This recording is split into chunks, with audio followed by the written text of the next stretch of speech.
Hello friends, good morning all of you. ఇవాళ నేను నా చిన్ననాటి జ్ఞాపకాలు అనే శీర్షిక గురించి చెప్తున్నాను కదా.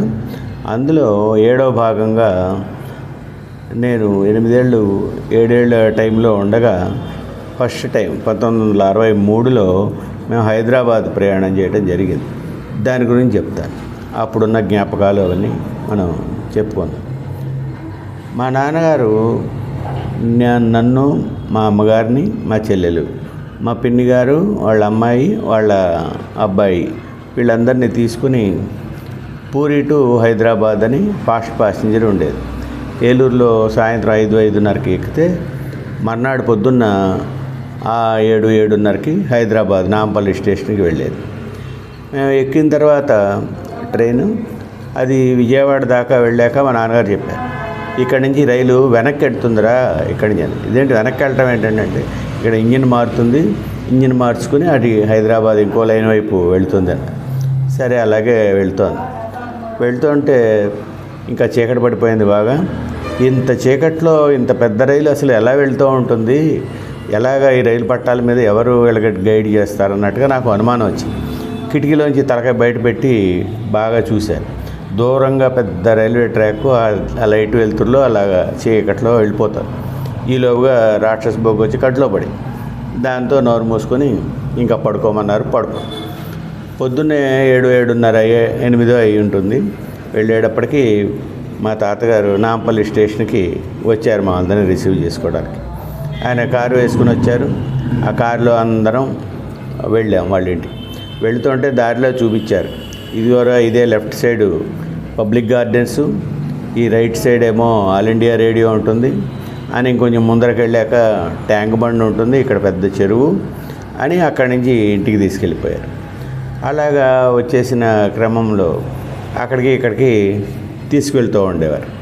అంటే ముందుగా మా నాన్నగారు మా రిలేటివ్స్ వాళ్ళు ఉన్నారు హిమాయత్ నగర్లో, వెంటప్రగడ అప్పారావు గారు డాక్టర్ గారు, వాళ్ళ ఇంటికి తీసుకెళ్లారు. ఆ తర్వాత ఏలూరులో మా ఇంటి ఎదురుగుండానే డాక్టర్ గారు, హోమియో డాక్టర్ ఉండేవారు, పాపారావు గారిని, వాళ్ళ అల్లుడు. ఆయన ఇక్కడ ఈ నారాయణగూడకి దగ్గరలోనే రెడ్డి ఉమెన్స్ కాలేజీ దగ్గరలోనే ఉండేవారు. ఆయన పెద్ద చిల్డ్రన్ స్పెషలిస్ట్ ఆయన. ఆ తర్వాత సంజీవ్ రెడ్డి నగర్లోనే ఎక్కడో ఇల్లు పెద్దది కట్టుకుని అక్కడికి వెళ్ళిపోయినారు. ఆయనతో నాకు చాలా సాన్నిహిత్యం వచ్చిన తర్వాత వాళ్ళ ఇంటికి కూడా తీసుకెళ్ళారు. ఆయనేమో మా తాతగారిది హిందుస్థాన్ పెద్ద కారు అయితే, ఆయనది కొంచెం చిన్నది మోరిస్ మైనర్ అని ఉండేది. ఆయన మా నాన్నగారిని నన్ను తీసుకొచ్చి మళ్ళీ మా ఇంటి దగ్గర దింపారు. ఆ తర్వాత ఇంకొక రిలేటివ్ ఇంటికి మల్కాజ్గిరి వెళ్ళడానికి అప్పుడు ఒక పెద్ద ప్రత్యేకమైన కార్యక్రమం. నారాయణగూడలో బస్సు ఎక్కి సిటీ బస్సు సికింద్రాబాద్ స్టేషన్లో దిగి మళ్ళీ మల్కాజ్గిరికి రైలు ఎక్కి మల్కాజ్గిరిలో దిగాం. అంటే అంత దూరం అనిపించేది ఆ రోజుల్లో. మల్కాజ్గిరికి సికింద్రాబాద్కి ఒక స్టేషన్ అయినప్పటికీ అంత క్లిష్టమైన ప్రయాణం చేసేవాడు. బస్సుల్లో టికెట్లు కొట్టడానికి ఇప్పుడు మనకి POSలు ఉన్నట్టుగా ఇలా గిర్రమని తిప్పితే అందులోంచి అలా టికెట్లు వచ్చేవి. అట్లాంటి సిస్టమ్ ఉండేది. నాకు చాలా తమాషాగా ఉండేది. 5గురికి టికెట్ అంటే 5గురికి కొట్టేసేసి గిర్రమని తిప్పితే ఆ ప్రైస్ వచ్చేసేది. అలాగా ఉంటూ ఉండేది. అలాగే మేము అక్కడికి వెళదాం కదా, ఈ మల్కాజ్గిరి, ఆ స్టేషన్ నుంచి మా రామంబావ అని ఉండేవారు. వాళ్ళ ఇల్లు డైరెక్ట్గా కనిపిస్తూ ఉండేది. ఇంచుమించు 150-200 మీటర్ల దూరంలో ఒక పెద్ద కాంపౌండ్లో 10-15 ఇళ్ళు ఉండేవి. అది రైల్వే వాళ్ళ క్వార్టర్స్ ఏమో అని అనుకున్నాం, ఈయన రైల్వే వాళ్ళలో పనిచేస్తుండగా. అంచేత వాళ్ళ ఇంట్లో భోజనం చేసేసిన తర్వాత ఆయన దగ్గర ల్యాంబ్రెట్టా స్కూటర్ ఉండేది. దాని మీద 2 రౌండ్లు వేశాడు ఆయన, అటు ఇటు తిప్పారు. ఆ తర్వాత మళ్ళీ మేము 3 ఆ టైంకి మళ్ళీ రైలు ఎక్కడానికి అక్కడ దాకా నడిచి వచ్చి మల్కాజ్గిరిలో రైలు ఎక్కి సికింద్రాబాద్ స్టేషన్లో దిగి మళ్ళీ నారాయణగూడకి తిరిగి వచ్చాం. ఇదంతా పెద్ద హెర్క్యులియన్ టాస్క్ లాగా ఉండేది ఆ రోజుల్లో.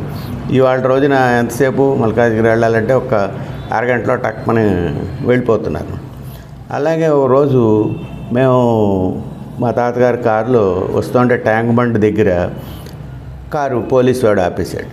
పోలీసు వాళ్ళు ఆపేసేసి హై బీమ్లో వేసుకుని పెడుతున్నారు, వెళ్ళకూడదు ఇలాగా, దీనికి ఫైన్ కట్టాలి అది ఇదన్న. ఈలోపుగా మా నాన్నగారు కూడా దిగి చెప్పారు వాళ్ళకి, గరిమెళ్ళ సూర్యనారాయణ గారు నా బ్రదరు, అందుచేత అనేటప్పటికి వెంటనే వాళ్ళు అలర్ట్ అయిపోయి సలాం కొట్టి అవునండి అలాగా అన్నారు. ఆయన ఏమో పెద్ద DSPO SPO something like that. ఆయన అలాగా అండి, అలాగే సిటీలో లో బీమ్ వేసుకుని వెళ్ళాలి, హై బీమ్ వేసుకు వెళ్ళకూడదు అని వాళ్ళు ఒక హెచ్చరికలాగా చెప్పేసేసి పంపించేసేసి, సరే ఆయనకి చెప్పకుండానే ఆయన పేరు వాడుకున్నాం కదా అని చెప్పి ఆయన గరిమెళ్ళ సూర్యనారాయణ గారి ఇంటికి నన్ను మా నాన్నగారు తీసుకెళ్ళారు. అది సుల్తాన్ బజార్లో ఎక్కడో ఆయన క్వార్టర్స్ ఉంది, పెద్ద క్వార్టర్స్, లోపలేమో 2-3 కుక్కలు, పెద్ద పెద్ద కుక్కలు ఉండే, ఎంత భయం వేసి వాళ్ళతో చెప్పారు. ఆయనేమో మా నాన్నగారి క్లాస్మేట్ అయినటువంటి ఏలూరులో ఉంటారు, ఆయన కూడా టీచరు, ఆయనకి తమ్ముడు అనమాట, ఈయన కూడా మా నాన్నగారికి ఫ్రెండ్. ఆయనతో చెప్పారు, ఇలాగ మీతో చెప్పకుండా మీ పేరు వాడుకున్నాం, ఇలా జరిగిందట, ఏం పర్వాలేదని. తర్వాత కాసేపు మాటలైపోయిన తర్వాత మా నాన్నగారు ఆయన అడిగారు, మా వాళ్ళందరికీ విమానం చూపిద్దాం అనుకుంటున్నాం, కుదురుతుందా అని అడిగారు. ఎందుకు కుదరదు, ఏం పర్వాలేదని చెప్పి అప్పుడు పక్కనే ఇన్స్పెక్టర్ ఎవరో ఉంటే వాళ్ళని పిలిచి, రేపు మన వాళ్ళందరూ వస్తారు, వీళ్ళందరికీ కూడా విమానంలో ఎక్కించి చూపించండి అని చెప్పేసి ఆర్డర్ వేసేసాడు. మరి అలా ఎలా చెల్లుబాటు అవుతుందో మనం మాకు తెలియదు. ఇవాళ రోజులు అసలు విమానాశ్రయం లోపల అడుగు పెట్టడానికే వీళ్ళు. అలాంటిది ఆయన ఇన్ఫ్లుయెన్స్తో అదివరకు బేగంపేట ఎయిర్పోర్ట్లో అక్కడ బాల్కనీ లాగా అక్కడ నుంచునుంటే విమానాలు మన దగ్గర దాకా వచ్చి ఆగేవి, ఇంచుమించు 15-20 గజాల దూరం దాకా వచ్చేవి. ప్రొపెల్లర్ నుంచి ఆ గాలి ఫ్యాన్ విపరీతంగా తిరుగుతుంటే ఊపిరాడనంత గాలి వస్తూ ఉండేది అనమాట. మేము ఉండగానే ఒక విమానం ఉంది, దాంట్లో అందరూ ఎక్కారు, వెళ్ళిపోయేది. ఆ తర్వాత కాసేపటికి ఇంకొక విమానం నెమ్మదిగా అట్లా ఊగుతూ కిందకి దిగింది. అందరూ దిగి వెళ్ళిపోయిన తర్వాత ఇక మమ్మల్ని తీసుకువెళ్ళిన ఇన్స్పెక్టరు వాళ్ళకి చెప్పాడు అఫీషియల్స్కి, వాళ్ళు మమ్మల్ని అందరినీ లోపల ఎక్కించారు. మా లోపలికి ఎక్కిన తర్వాత మన వాళ్ళందరూ సీట్లు వేసి పెడుతుంటే నేను ఈ కాక్పిట్ వైపు వెళ్ళాను. కాక్పిట్ అదే లెఫ్ట్ సైడే ఉంటుంది కదా, అక్కడ క్యాప్టెన్ నుంచుని ఉన్నాడు. ఉంటే నేను అడిగాను, ఆ సీట్లో నేను కూర్చోవచ్చా అని అడిగాను. కూర్చో అని ఒక్కసారిగా తీసుకెళ్ళి అందులో కూర్చోబెట్టాడు, డ్రైవర్ సీట్లో, అంటే పైలట్ సీట్లో కూర్చోబెట్టాడు. ఇదేంటి, దీనికి కార్కి స్టీరింగ్ ఉంటుంది కదా, దీనికి స్టీరింగ్ ఏది అని అడిగాను. స్టీరింగ్ కాదు, దీనికి ఇదిగో ఇలా షాఫ్ట్ లాగా ఉంటుంది, అదే స్టీరింగు అన్నాడు.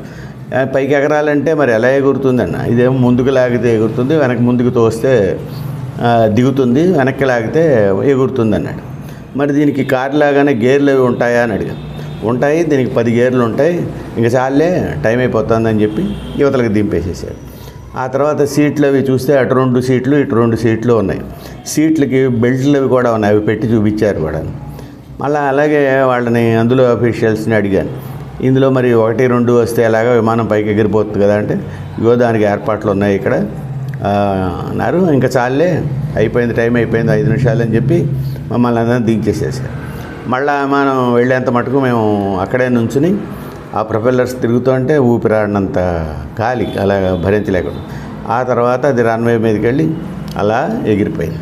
తర్వాత మేము మా ఇంటికి వచ్చేసేసిన తర్వాత మా నాన్నగారు ఇంకో రోజు 2 రోజులు ఉండి ఏలూరుకి వెళ్ళిపోయారు. ఆ తర్వాత మా తాతగారి భార్య మా బామ్మగారు మా అమ్మగారిని పిన్ని గారిని సుల్తాన్ బజార్కి వీటన్నిటికీ తీసుకెళ్తూ ఉండదు, పర్చేజింగ్స్కి, వాటికి ఏవో గాజులు బట్టలు ఇట్లాంటివన్నీ కొనుక్కున్నారు. అంటే మా పిల్లలందరినీ మా తాతగారు పడుకోబెడితే వీళ్ళేమో బజార్కి వెళ్తూ ఉంటారు. 10 భోజనం చేసేసి 11-12 ఆ టైం నేను పడుకున్నట్టుగా నటించి వీళ్ళతో పాటు 2-3 సార్లు వెళ్ళినప్పుడు అదివరకు రోజుల్లో మన ఏలూరులో కట్టెల పొయ్యిలు లేకపోతే బొగ్గుల కొంపట్లు ఇవే ఉండేవి ఎక్కువగా. ఈ స్టవ్లు కొత్తగా మేము చూడటం అదే ఫస్ట్ టైం. ఈ ఉమరావు స్టవ్లు అని చెప్పి ఉన్నాయి. మా పిన్ని గారికి ఒకటి, మా అమ్మగారికి ఒకటి, 2 కొనిపెట్టారు మా బామ్మగారు. అప్పుడు ఎంత ఆ స్టవ్ 16 రూపాయలు పెట్టుకున్నారు. ఆ తర్వాత స్పేర్గా మళ్ళీ ఒత్తులు అక్కడ దొరకవేమో అని చెప్పి ఆ ఒత్తులు కట్ట ఒక్కొక్కటి 12 ఎన్నో ఉంటాయి అనుకుంటా అందులో, అదేమో ₹1.50. అవి స్పేర్వి కొన్ని, అవి నాకు చాలా వింతగా అనిపించాయి వీళ్ళు ఇలాగా స్టవ్ల మీద వండుకోవటం ఇదంతా చూసి. ఆ తర్వాత మళ్ళీ మేము ఇంటికి వచ్చేసేసి మొత్తం తయారై ఈ సైట్ సీయింగ్ ప్లేసెస్కి వెళ్తూ ఉండేవాళ్ళం.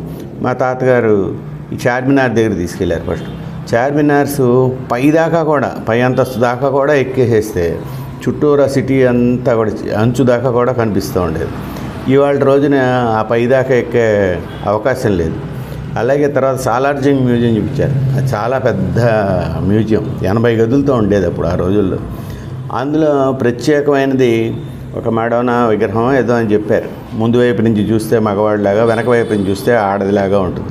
అది వెనకాల పెద్ద నిలువుటద్దం ఉంటుంది. అది రెండు చూడటానికి అవకాశం ఉండేది. అలాగే అది వరకు ఈ సుల్తాన్స్ వీళ్ళందరూ వాడిన కత్తులు, డ్రెస్సులు ఇట్లాంటివన్నీ అనేక రకాలైన ఎగ్జిబిట్స్ ఉన్నాయి. అన్నిటికన్నా ముఖ్యమైన అట్రాక్షన్ ఏంటంటే గంటకి కూడా అక్కడ పెద్ద గడియారం ఉంటుంది. అందులోంచి ఒక బొమ్మ బయటకు వచ్చి కరెక్ట్గా 3 అయ్యిందంటే అందులోంచి బొమ్మ అది అన్నത്ര అదే తలుపు తీసుకుని వచ్చి 3 గంటలు టంగ్ అని కొట్టేది, మళ్ళీ లోపలికి వెళ్ళి తలుపు వేసేసుకునేది. ఈ అట్రాక్షన్ చూడటానికి బోల్డ్ కుర్చీలు అని వేసేసి ఉంటాయి. బహుశా ఇప్పటికి కూడా ఉంటాయి. అలాగా అందరూ చూస్తూ ఉంటారు. మేము 3 గంటలప్పుడు, 4 గంటలప్పుడు 2 సార్లు చూసాము. అలాగా చాలా ఆశ్చర్యం వేసింది. అవన్నీ కొత్తగా అనిపించాయి. అలాగా ఓ 10-15 రోజులు మొత్తం మీద బాగా స్పెండ్ చేసాం. ఈ పబ్లిక్ గార్డెన్స్లోనే జూ లాంటిది ఉండేది. ఇప్పుడు నెహ్రూ జులాజికల్ పార్క్ లేని ముందర రోజుల్లో. అలాగే 4-5 బోనుల్లోనేమో సింహాలు, పులులు ఉండేవి. కోతులేమో ఒక ఎన్క్లోజర్ లాగా ఉండి అందులో కోతి కొమ్మచ్చి ఆడుతూ ఉండేది. అలాగే రంగురంగుల చిలకలు అట్లాంటివన్నీ పెద్ద ఎంక్లోజర్లో వైర్లతో కట్టేసేసి ఉండేవి. అలాగనే ఈ ఏనుగులు ఒక 3-4 ఉండేవి, ఎగ్జిబిట్స్ లాగా అలాగ ఉండేవి. ఒంటెలు ఒక 4-5 అలాగే ఎగ్జిబిట్స్ లాగా అలా పెట్టారు. పబ్లిక్ గార్డెన్స్లో సరదాగా అటా తిరిగి ఇంటి దగ్గర నుంచి తెచ్చుకున్న మిక్చర్లు అట్లాంటివన్నీ తిని మళ్ళీ వెళ్ళిపోతూ ఉండేవాళ్ళం. ఆ తర్వాత అదే దారిలో చూపించారు, ఇక్కడ రవీంద్ర భారతి ఉంది, ఇక్కడ నాటకాలు జరుగుతాయి. అలాగే సారథి స్టూడియోస్ అని అది చూపించారు. బోర్డు మాత్రమే, లోపలికి వెళ్ళడానికి మాకు తెలియదప్పుడు వెళ్ళలేదు. ఆ సారథి స్టూడియోస్ అనేది దాటేప్పటికి అప్పటికే ఊరవతలు, అది అంత రిమోట్గా ఉండేవి ప్రదేశాలు ఇవన్నీ. ఇవాళ ఊపిరి సల్పనంత కాంక్రీట్ జంగిల్లాగా అయిపోయిందన్నమాట. ఇవన్నీ గుర్తు తెచ్చుకుంటూ ఉంటే చాలా సరదాగా ఉండేది. అందుకని ఈ విషయాలు అన్నీ అయిపోయిన తర్వాత మేము ఇవన్నీ ప్యాక్ చేసేసుకొని ఒక 20-25 రోజులు స్పెండ్ చేసేసిన తర్వాత మళ్ళీ మేము ఈ హైదరాబాద్ టు పూరి అనే ఫాస్ట్ ప్యాసింజర్లో ఎక్కించినప్పుడు ఖైరతాబాద్ దాటిన తర్వాత, స్టేషన్ దాటిన తర్వాత పక్కగా వెడుతుంటే అక్కడి నుంచి చూద్దాం కదా, బేగంపేటలో ఎగిరే విమానం అక్కడికి కనిపిస్తూ ఉండేది.